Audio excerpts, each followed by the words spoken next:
اب اس کو کئی دن تک ظاہر پانی نہیں ریگستان میں تو ملتا، موت اپنے سامنے نظر آئے کہ میری سواری کدھر گئی، میں کدھر تلاش کروں، تلاش کرتے کرتے ہی مر جاؤں گا۔ اسی دوران وہ پریشانی میں اس کی دوبارہ آنکھ لگے، اور جب آنکھ کھلے تو دوبارہ اس کا اونٹ اس کے سامنے ہو، تو اس کو کتنی خوشی ہوگی، اور وہ اتنا خوش ہو کہ اس کی زبان سے خوشی میں یہ لفظ نکل جائیں۔ کہنا تو وہ یہ چاہ رہا ہے کہ اے اللہ میں تیرا بندہ، تو میرا رب، لیکن اس کی زبان لڑکھڑا جائے اور وہ اس میں الفاظ ہیں کہ وہ خوشی کی شدت کی وجہ سے سلپ آف ٹنگ ہو جائے اور اس کے منہ سے نکل جائے اے اللہ تو میرا بندہ میں تیرا رب، اور وہ ایک دفعہ ہی نکلا ہے، ظاہر ہے اس کو احساس ہوگا تو فوراً توبہ کرے گا۔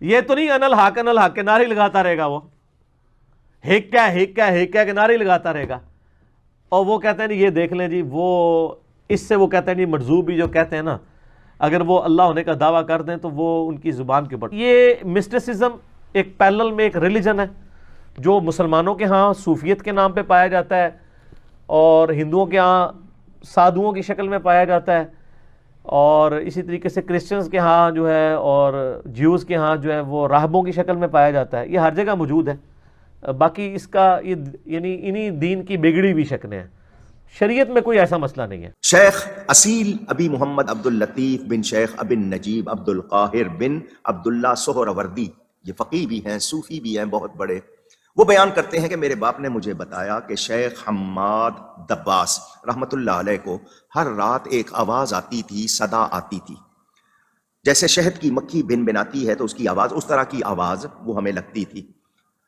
ان دنوں حضور غوث پاک اس شیخ حماد کے پاس بیٹھا کرتے تھے۔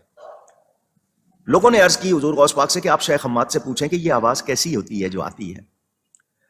حضور غوث پاک نے شیخ حماد سے کہا لوگ جاننا چاہتے ہیں کہ یہ جو آواز آتی ہے یہ کیسی آواز ہے؟ تو شیخ حماد نے کہا میرے 12,000 مرید ہیں۔ کتنے؟ 12,000۔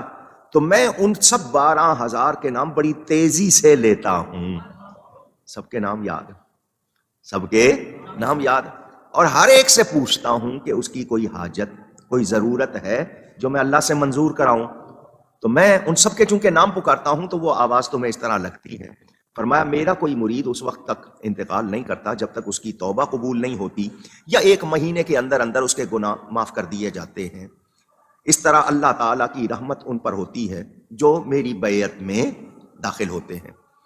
یہ بات غوث پاک نے سن کر کہا شیخ حماد کو اگر اللہ نے مجھے یہ رتبہ دیا تو میں اللہ سے یہ وعدہ لوں گا کہ قیامت تک میرا کوئی مرید، کب تک؟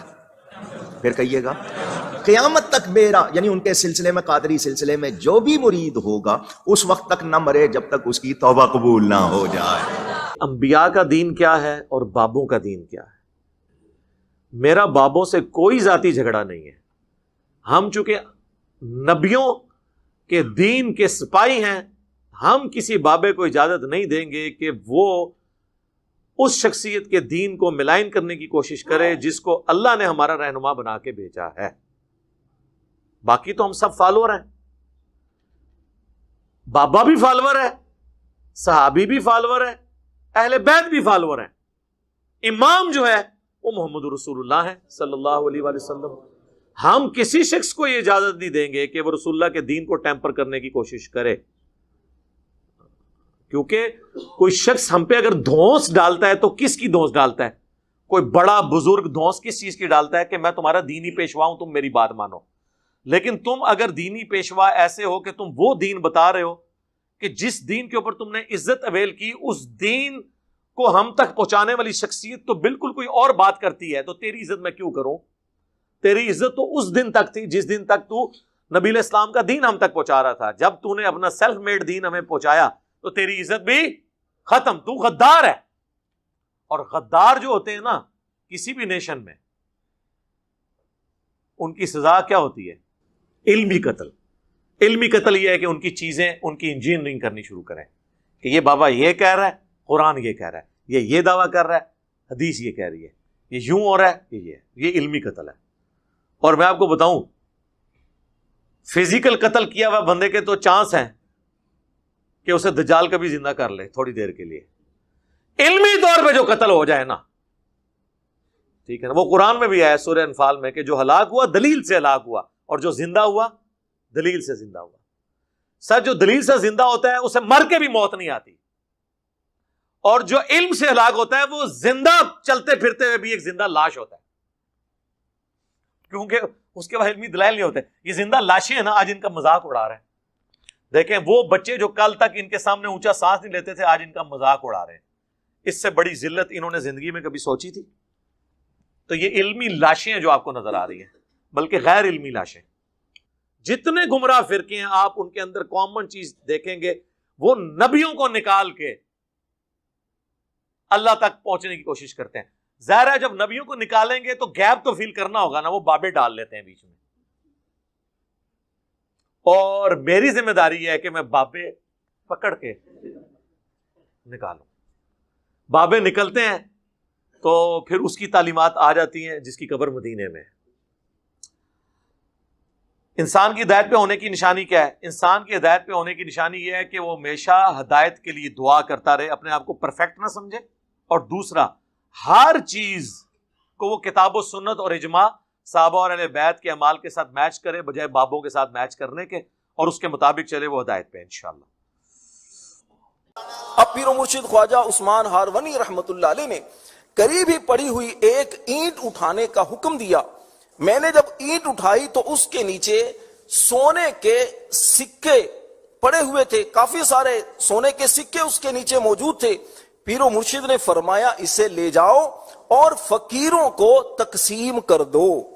خواجہ غریب نواز رحمت اللہ علیہ فرماتے ہیں میں نے وہ اشرفیاں غریبوں میں تقسیم کر دیں. کی کہانیاں کرا, لیکن اب اللہ کا شکر ہے بابے مر گئے جے, کیونکہ ویڈیو دی برکت نہ جو کوئی کرے گا کہیں گے یار لے آؤ. ورنہ دیکھیں جتنا ہم نے ہنگامہ یوٹیوب پہ کھڑا کر دیا ہے, ابھی تک تو ہزاروں بابے سامنے آ جاتے ہیں کہ ہمارے پرانے سارے بابوں کی کرامتیں سٹیک پہ لا گئی ہیں. انجینئر آج آیا ویک میں کرن لگاؤں, دیکھ میں درخت چڑھنے لگا ہوں, اوپر دیکھا تو سونا, نیچے دیکھا تو سونا, دائیں دیکھا تو سونا, بائیں دیکھا تو سونا. آ جا انجینئر دیکھ سونا ہی سونا ہی.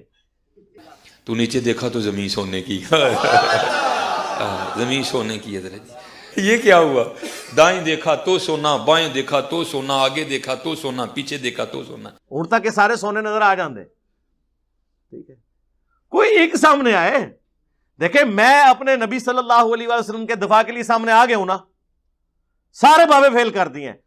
تو تسی تے ہے کروڑوں ہی چو دنیا چ, ایک بھی نہیں سامنے آ رہے اپنے بابے دا کے دفاع کرے, کوئی روحانی طور پہ ختنہ کر دے.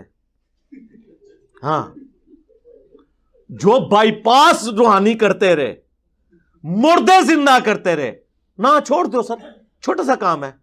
9 مولود بچہ لے آتے ہیں بغیر بلیڈ مارے, نگاہ مار کے. وہ آپ کے بزرگ تو نگاہ مار کے سجے پاسے سلام پھیر کے حافظ, کھبے پاسے سلام پھیر کے ناظرہ بنا دے رہے نے. ٹھیک ہے, کرتے رہنا تو ان بھی کرو نا.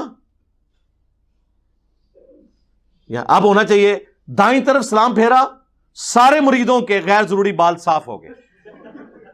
بائیں طرف پھیرا, ساروں کے ناخن کٹ کے خود بخود. ہاں ظاہر ہے جدو اتنے بڑے بڑے کام کر رہے, چھوٹے چھوٹے کام نہیں کر سکتے.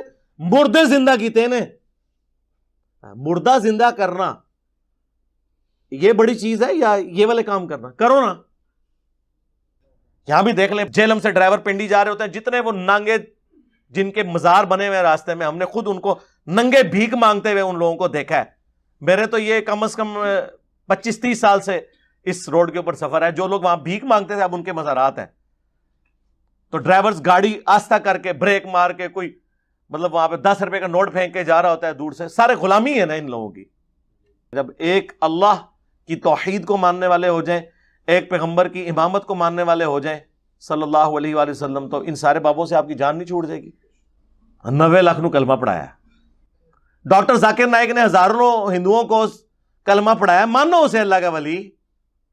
نہیں اسی او دے قیدے نہیں ٹھیک, تواڈے بھی قیدے ٹھیک نہیں.